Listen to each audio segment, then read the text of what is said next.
All right, let's just get right into it. If you've hopped on ChatGPT lately, you've probably noticed something different. Something that kind of changes the whole feel of the experience. Yep, we're talking about ads. So today, we're going to break down exactly why they're suddenly there, what it really means for you, and how this one little change is actually making huge waves all around the world.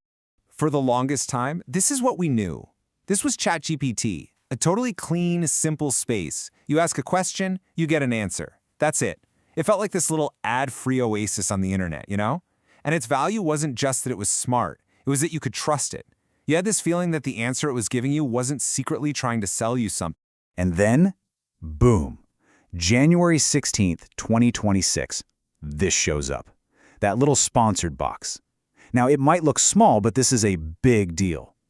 This is the moment the ad-free era of AI officially ended. It fundamentally changes the relationship between you, the AI, and, well, the people trying to sell you stuff. So let's dig into the specifics of what actually went down on the day the ads arrived. Because this wasn't just a small update, it was a major policy shift that's setting a new course for the entire industry.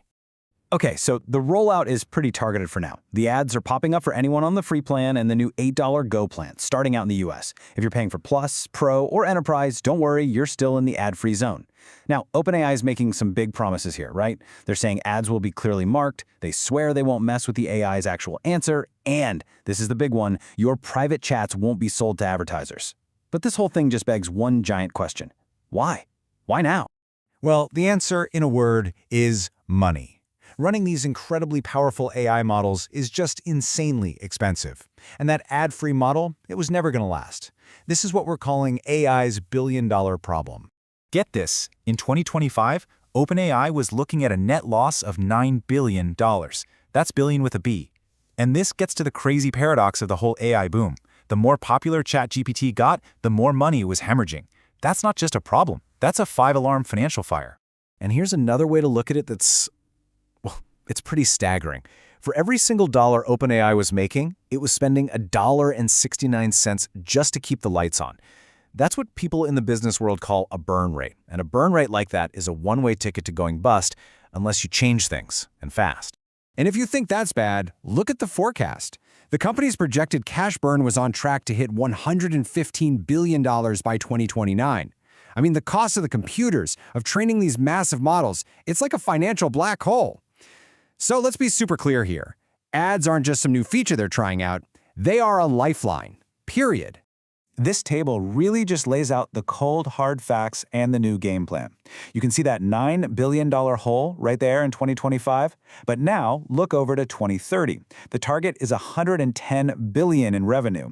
And where's all that money going to come from? You guessed it. A huge, huge chunk is expected to come from advertising.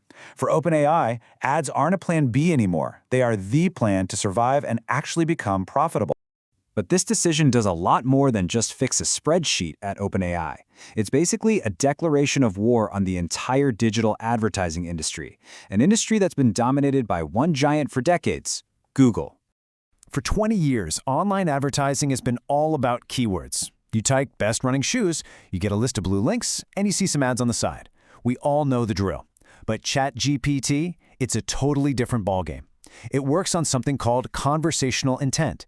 You're not just typing words, you're asking a question, and the ad can show up as a natural part of that conversation. It's not an interruption, it's presented as part of the solution. And this quote right here just nails it. This is not some small, gradual change. It's a completely new way of understanding what a user wants. Brands are no longer just bidding on words, they're trying to become part of the story, to show up at the exact moment you're making a decision. That's a level of relevance that old-school keyword ads could only dream about. Okay, now we need to zoom way, way out, because this story is bigger than just business. We're entering a time where AI is being seen as sovereign infrastructure, something as critical to a country as its power grid or its highways. And that brings us to this really important term, sovereign AI. So what the heck is that? Well, think of it this way. For a nation to be truly independent and secure in the 21st century, it has to be able to build and control its own AI technology. Relying on another country's AI is now seen as a massive strategic risk. This has kicked off what people are calling the battle of the stacks. It's this global race to control every single layer of AI. The US wants to achieve global dominance by exporting its technology. China is all in on self-reliance, building its own everything. The EU is focusing on regulation and creating its own AI gigafactories. And you've got rising powers like India developing their own large language models from the ground up.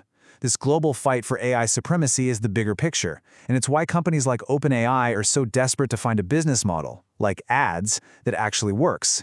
Okay, so let's bring this all the way back down from the geopolitical stage to, well, to you and me. Because when you mix a technology that can understand you with a business model that needs to persuade you, you start wandering into some really tricky ethical territory. And this is the core question, isn't it? An AI that knows what you're asking, how you write, and maybe even what kind of mood you're in, has a power to influence you that we've just never seen before. And as these things get smarter, that line between a helpful suggestion and sneaky manipulation is going to get really, really blurry. And the risks here are very real. We're starting to see things like emotional response targeting, where an AI could figure out you're feeling down and then hit you with a specific ad. Scammers are already using AI for terrifyingly realistic deepfake scams and phishing messages that look just like they came from your boss or your bank. And then there's the risk with what one writer famously called enshittification, the slow, gradual process where a great, useful service gets worse and worse over time, because it starts caring more about advertisers than it does about you. So you take all of this, the insane financial pressure, the new war for our attention, the global power struggle, and all these ethical minefields, and it really all boils down to one last, huge question about the future of information itself. This is the billion-dollar question for advertisers, and it might just be the trillion-dollar question for the rest of us. The moment a space that we saw as neutral and objective starts serving us ads, our trust in it starts to crumble. That little sponsored box in ChatGPT isn't just the beginning of a new business model. It's the beginning of a whole new conversation about who we trust, why we trust them, and ultimately, who gets to control the answers we're all looking for.